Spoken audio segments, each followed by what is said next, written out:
And Barakta Yahweh Barakatha, Yahusha, Barakta Yahweh Barakatha, Yahusha Bashem, Rakakwadash, double honor to the apostles, the elders, salutations to you, sincere brothers, teaching and truth, and in sincerity, this lesson will be entitled An Unknown Gravesite. Lord, will you are edified. My source, Newsbreak contributor. Article entitled, The Only Human to Be Buried on the Moon. The moon has become humanity's second home, taking into consideration how many people had the honor to walk on Earth's natural satellite. Despite what sort of life people live, they always end up resting for eternity on Earth. Yet, there is one exception. Most people are not aware, but since 1999, and if you can receive this in the spirit, this is 666 in another format. The moon has been the graveyard for a human named Eugene Shoemaker. Dr. Shoemaker has been acknowledged throughout the 20th century as a prolific astrologist that has worked for NASA from the 1960s until he passed away. Dr. Shoemaker became quite famous in 94 when a comet that crashed on Jupiter that year received his name, Shoemaker-Levy Comet. He and his associate, David Levy, were actually the first and, at the moment, the only people to witness with their own eyes a planetary collision. Besides this outstanding achievement, Dr. Shoemaker helped to create the field of planetary science through the use of his geology discipline combined with his astronomical knowledge. Dr. Shoemaker's long life dream was to one day reach the moon, but he never had the chance. On July 18, 1997, he sadly passed away in a car accident. His close work colleague, David Levy, knew that he deserved to go to the moon, so he planned to work with NASA to find a way to send his corpse to the moon. NASA agreed to the plan as they wanted to show their appreciation for all the work Dr. Shoemaker did for them. His corpse was cremated, making it much easier to transport him to the moon. The only issue was finding a rocket to send him to the moon. NASA decided to use the rocket for an upcoming mission, which was the Lunar Prospector mission. As the Lunar Prospector would pass the moon, the rocket was able to launch Dr. Shoemaker's ashes. The capsule in which his ashes were placed was created by a company called Celestis, which offers services of sending dead people into space, but not on other planets. The outside of the capsule was marked with his name, his date of birth, and dates of death, as well as a picture of him training astronauts on a geology field trip, the same picture you can see above.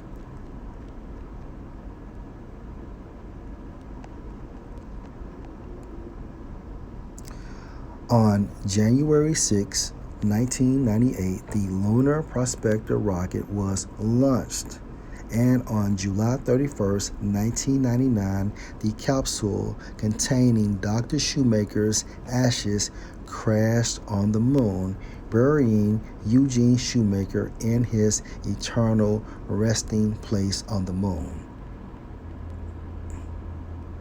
Again, article entitled, The Only Human to Be Buried on the Moon, Making the Moon an Unknown Gravesite, up until this article, which is bullshit, okay? First, You have a creation by Yahweh Bashem, Yahweh Shah, called the Van Allen radiation belt. What is the role of the Van Allen belts? The Van Allen belts are massive donut-shaped rings of radiation that encircle Earth, extending up to 58,000 kilometers into space.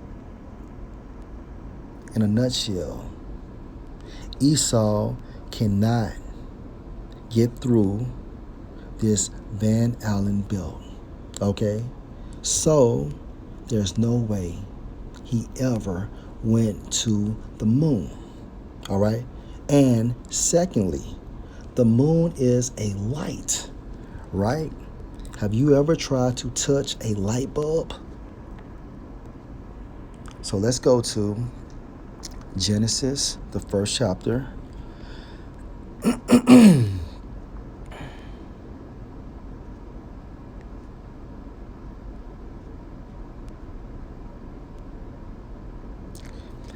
And the Elohim said, let there be lights in the firmament, right, of the heaven to divide the day from the night, and let them be for signs and for seasons and for days and years. Verse 15, and let them be for lights in the firmament of the heaven to give light on the earth.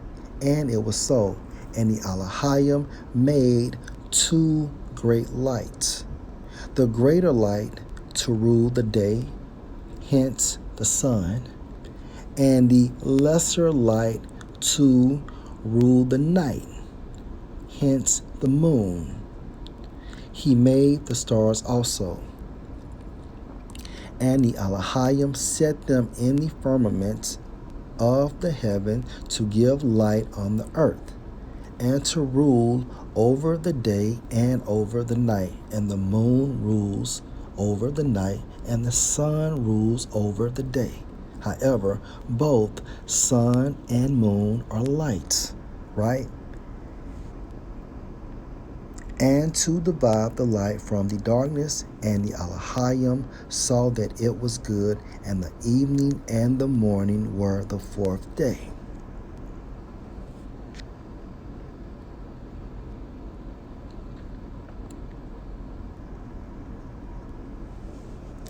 Two issues, Esau. You can't go beyond the Van Allen belts. Secondly, the moon is a light. Okay? Again, the moon is a light. Let's go to Ecclesiasticus chapter 43.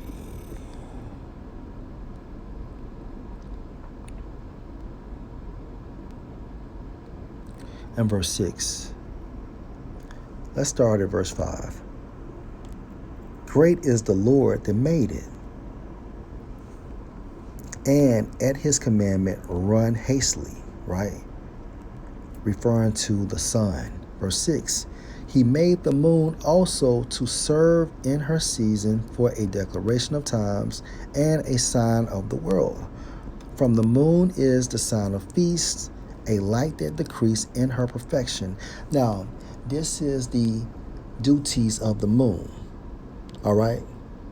And Yahweh Bashem, Yahweh Shah, created the moon.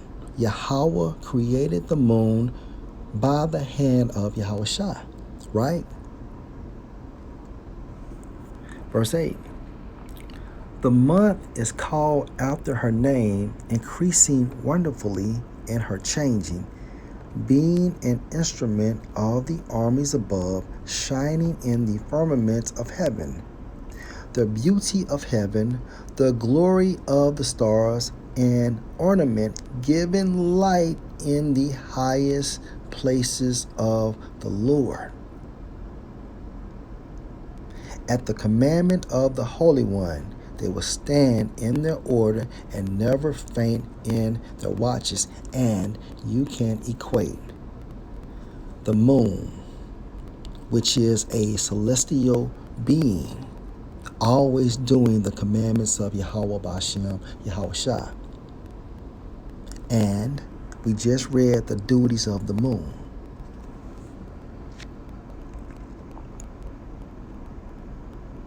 Again, Genesis 1:16.